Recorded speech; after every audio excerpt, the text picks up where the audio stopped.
Manusia harimau? Iya, Sembaralah orangnya. Dan yang paling mencemaskan, dia selalu mendekati Farida.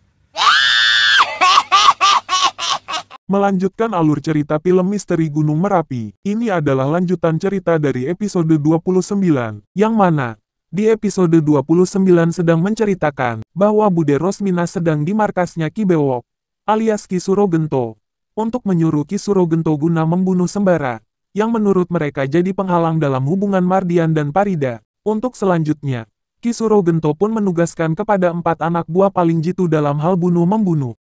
Sebut namamu sebelum kau mampus.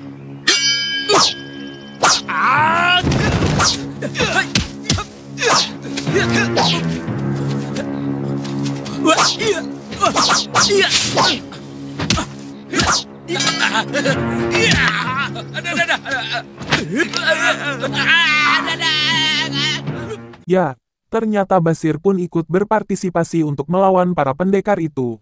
Meskipun klimpang-klimpung berat badan, tapi rupanya bisa bertarung juga. Namun senjata Basir yang paling ampuh adalah kentutnya, yang bau siput mati.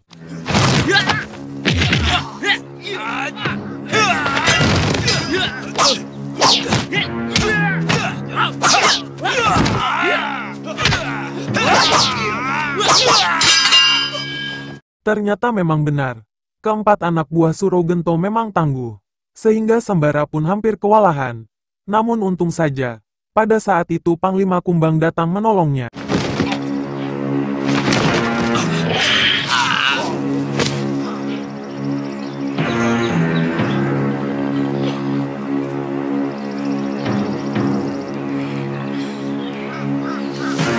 Terima kasih.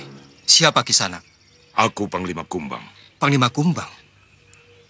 Guruku Kiai Jabat mengatakan bahwa Panglima Kumbang adalah penguasa hutan larangan. Gurumu Kiai Jabat adalah penguasa hutan larangan. Aku wakilnya. Oh, benarkah? Tak satu pun penghuni hutan larangan berani menentang kekuasaan Kiai Jabat. Kami sangat menghormatinya. Bangsa kami menyebut beliau sebagai susuhunan Pangeran Sepuh. Ya, ternyata Kiai Jabat adalah penguasa hutan larangan. Namun hal tersebut tidak ada satupun yang mengetahui tentang Kiai Jabat, kecuali Sembara. Itu pun karena Sembara adalah muridnya. Panglima Kumbang pun mengatakan bahwa ia adalah wakil penguasa hutan larangan. Bukan hanya itu, semua penghuni hutan larangan pun tunduk kepada Kiai Jabat atau Guru Sembara. Bagaimana cara memanggil Kisanak? Sebut nama saya, Panglima Kumbang, sambil menghentakkan kaki kanan ke bumi 3 kali. Terima kasih Panglima Kumbang. Hewan itu kamu ajak bicara? Binatang juga seperti manusia, punya perasaan dan butuh kasih sayang. Jadi kalau kamu ingin disayang binatang, kamu harus bicara yang manis-manis. Kamu rayu dia. Aduh Biung, binatang buas saja bisa takluk oleh kata-kata manis dan rayuanmu. Bagaimana kalau gadis cantik ya? Gundulmu. Kini kita kembali ke Bude Rosmina, yang kembali ke markasnya Surogento. Dengan nada marah sedang menanyakan tentang Sembara. Apakah sudah dibereskan apakah belum? Karena sudah beberapa hari belum mendapat kabar dari Surogento. Percayalah, mereka pasti berhasil membinasakan Sembara. Kang Suro! Kang Surogento! Teman kami celaka! Belum juga menyelesaikan pembicaraan kepada Bude Rosmina, tiba-tiba ada teriakan di luar rumah, yang tiada lain anak buah kepercayaannya telah terluka parah oleh orang yang tidak dikenal, yaitu Panglima Kumbang. Panglima Kumbang adalah harimau penghuni hutan larangan, tapi sebenarnya harimau baik. Ia adalah pembela kebenaran, namun ia kejam kepada kejahatan seperti anak buah Surogento. Sampai luka parah begini, kemana yang lain? Mereka tewas oleh harimau. Kawannya Sembara. Kawannya? Aku tahu sekarang. Sembara punya ilmu tinggi karena dia harimau jadi-jadian. Harimau jadi-jadian? Di kampung calon menantuku ada harimau jadi-jadian. Korbannya sudah 3. Pasti itu perbuatan Sembara. Bulan depan Farida akan menikah dengan Mardian. Sembara pasti datang. Kamu cari pendekar-pendekar yang hebat. Jangan pendekar kacangan, yang bisanya cuma jual tampang. Soal begitu gampang. Yang penting... Ya, dalam hal tersebut malah jadi menambah parah Bude Rosmina untuk berbuat fitnah. Padahal yang jadi harimau jadi-jadian adalah calon menantu Bude Rosmina sendiri. yaitu Mardian, putra Juragan Darwis orang terkaya ternama di desa Kademangan Batang. Manusia harimau? Iya, Sembaralah orangnya. Dan yang paling mencemaskan, dia selalu mendekati Farida. Farida dalam bahaya. Kita tak boleh tinggal diam. Manusia harimau? Bukankah hanya ada dalam dongeng? Ada, Ayah.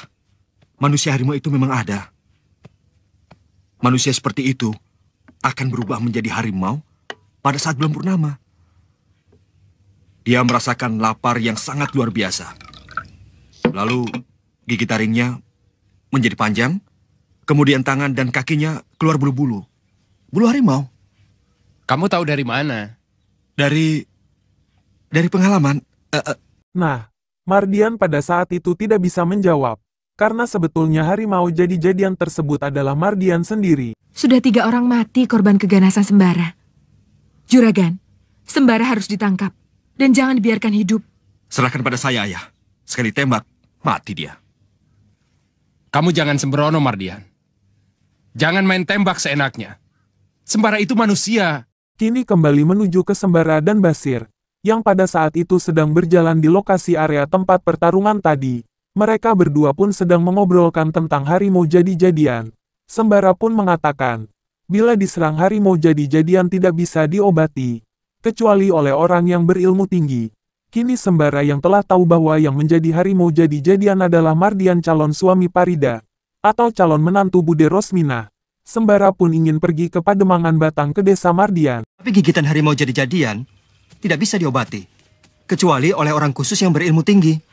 Lalu kemana kita mencarinya? Di Kademangan Batang. Tempatnya Mardian. Memangnya orang yang menjadi harimau jadi-jadian itu ada di Kademangan Batang? Ya, Siapa? nanti kau juga akan tahu. Kamu akan membunuh orang itu?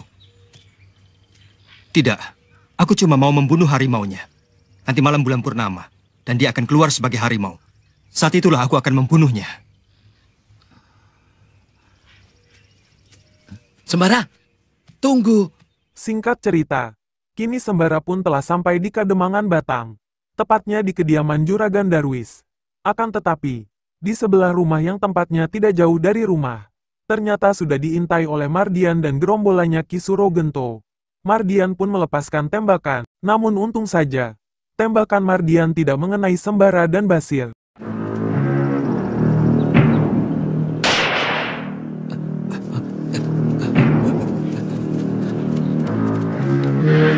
Mumpung mereka belum jauh, kepung.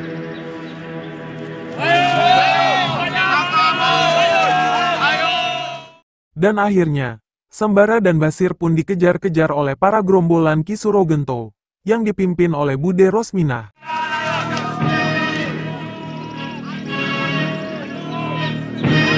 Ayo cepat.